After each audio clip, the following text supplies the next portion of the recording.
communities, and we're from Michigan, and there's several communities, so I'll describe them for you just to give you an idea. Each state or community will select a person to be the Lord of Misrule. So, for instance, for their region. So, for instance, in Michigan, Highland Park would have a Lord of Rule. Detroit would have a Lord of Rule.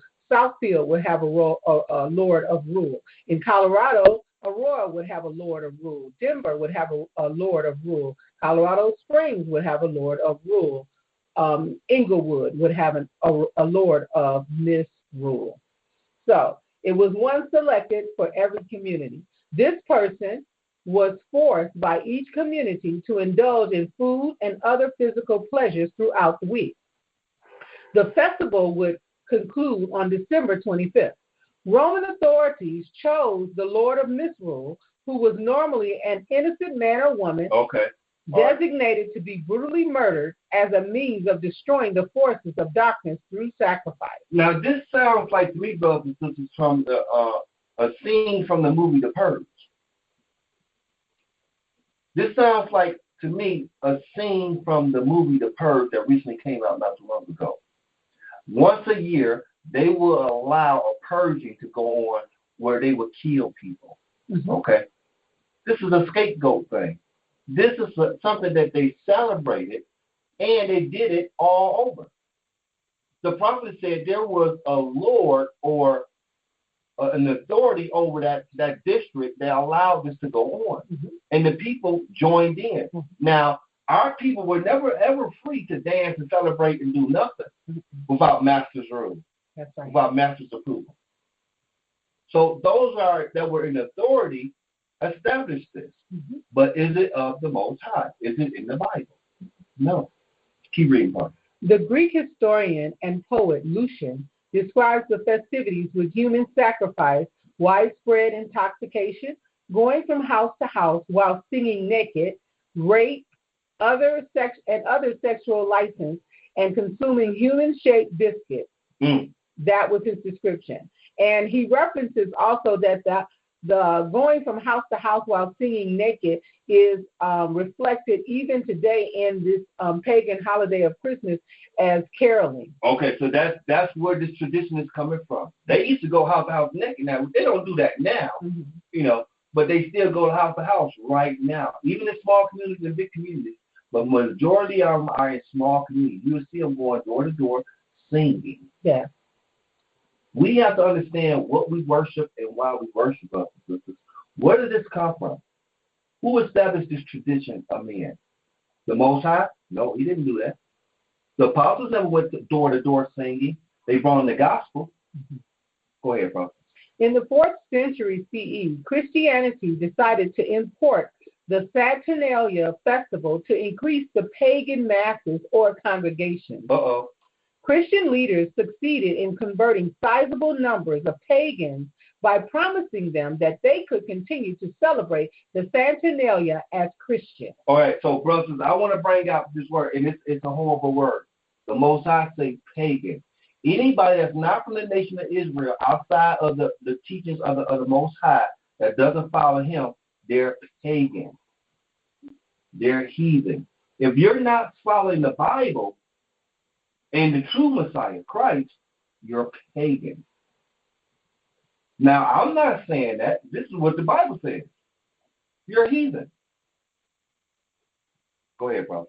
Herein, we have the birth of what so many generations of families recognize as Christmas.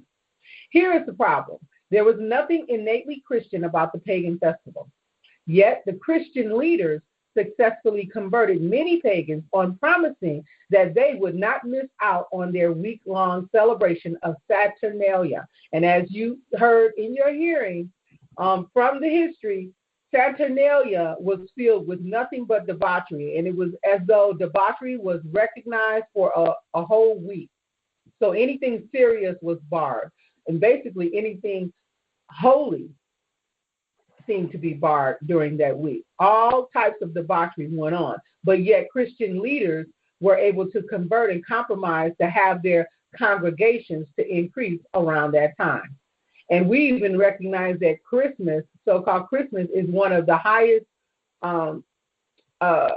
attending services for people across the world. You know what, Prophet? It's a high time for witches and witchcraft and debauchery. You know what? Let's break down that word, but let's break it down. Christmas. Yeah. Mass means death. Yeah. Christmas. Right. Christ Mass. Who has Mass? Yeah. Catholic. Who established Mass? Catholic.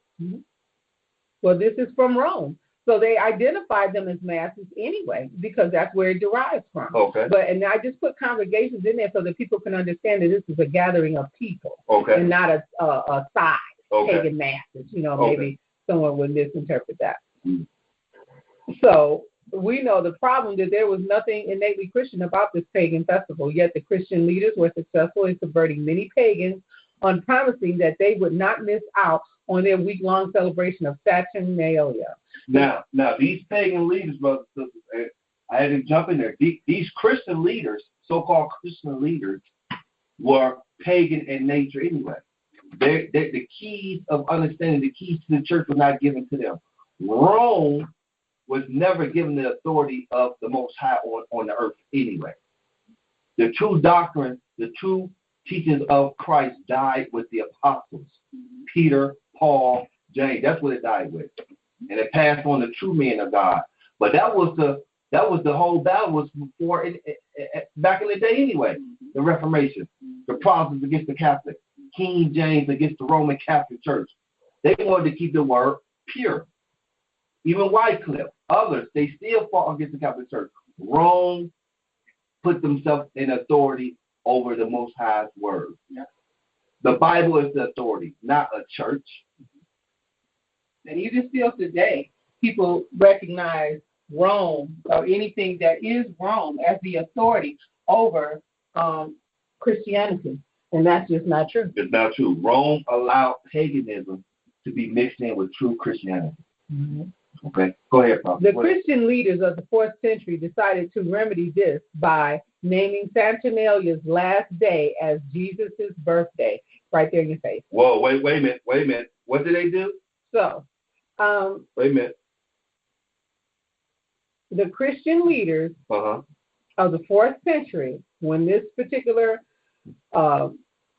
collaboration, so to speak, came together, they decided to remedy their lack of attendance, and by remedy, they wanted to instill something to keep those numbers up and to keep it happening. So many people were not,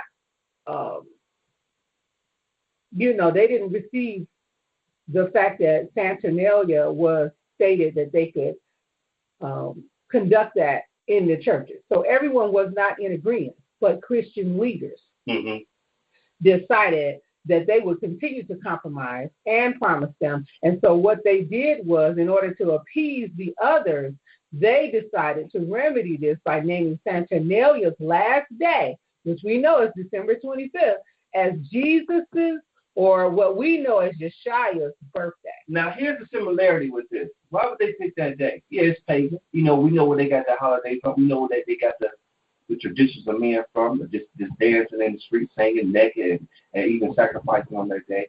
But why would they put that day as Christ's birthday? Prophet, you have an insert on Nimrod there. Yeah. Okay. Now, brothers, we're gonna get ready to go into the King James Version Bible. We're gonna go in chapter 10. We're gonna bring out this person Nimrod. Okay. All right. Nimrod started the great organized worldly apostasy from God that has dominated this world until now. Nimrod married his own mother, whose name was Semiramis. Now, this is the history on Nimrod. This is who this person is, and he's in the Bible. We want to bring it out. Keep reading, bro. After Nimrod's death, his so-called mother-wife, Semiramis, propagated the evil doctrine of the survival of Nimrod as a spirit being. She claimed a full-grown evergreen tree sprang overnight from a dead tree stump. Okay. And what kind of tree? A dead tree stump. What kind of tree was it? It was a full-grown evergreen tree. Evergreen tree. Which is a style of tree that is accustomed, that people, seek to have and pull into their homes if they're utilizing a real tree. All right. And so this tree symbolized the springing forth unto new life of the dead Nimrod. Mm-hmm. On each anniversary of his birth, she claimed Nimrod would visit the evergreen tree and leave gifts upon it. December 25th was the birthday of Nimrod. Okay, what you say, Prophet? December 25th was the birthday of Nimrod. This is the real origin of the Christmas tree. Brothers and sisters, now this is history pulled out from our documents, and we can find it on the website. This Nimrod guy, okay, he was born on December 25th. And we're going to find out who he is. We're going to bring a little bit more out of it, but we're going to the book of Jasper as well. But he was born on December the 25th, and they started the tradition of so-called Christmas. That's where the tree came from. The Christmas tree.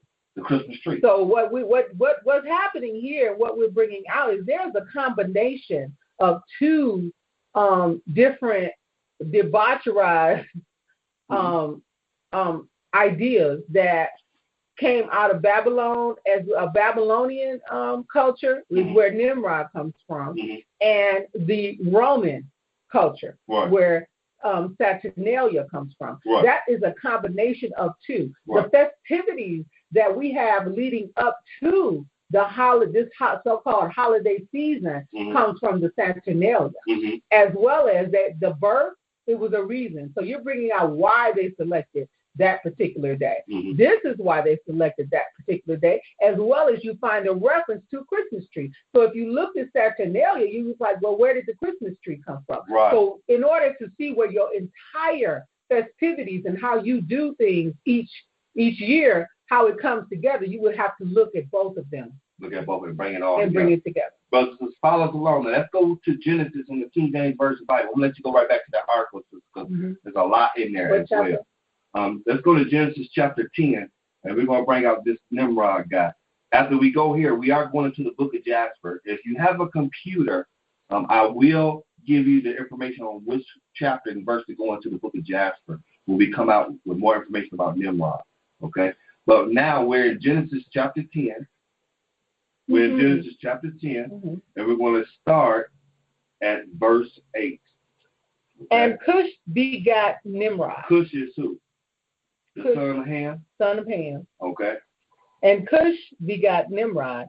He began to be a mighty one in the earth. He was a mighty hunter before the Lord. Wherever it is said, even as Nimrod, the mighty hunter before the Lord. Now, he didn't just become a mighty hunter on his own strength. It was something that allowed him to become a mighty hunter. And they did some things that were unlawful. And I'm going to bring that out. Okay? So I wanted to show y'all Nimrod in the Bible, brothers and sisters, right there. Okay? Prophet, before we go into the book of Jasper, read verse 5. Genesis chapter 10, beginning at verse 5. By these were the isles of the Gentiles divided in their lands, every one after his tongue, after their families in their nation. After the what? His tongue? After his tongue, therefore his language, after their families in their nations. In their nation. And the sons of Ham, Cush, and Mizraim, and Put, and Canaan. And so, you want to go on? No, that's fine. That's fine. Mizraim is Egypt. Okay, Put and Canaan. Okay, so after these sons, the nations were divided in their languages. Okay, let's get ready to go, brothers. We're going to bring out more on Nimrod. Let's go into the book of Jasper.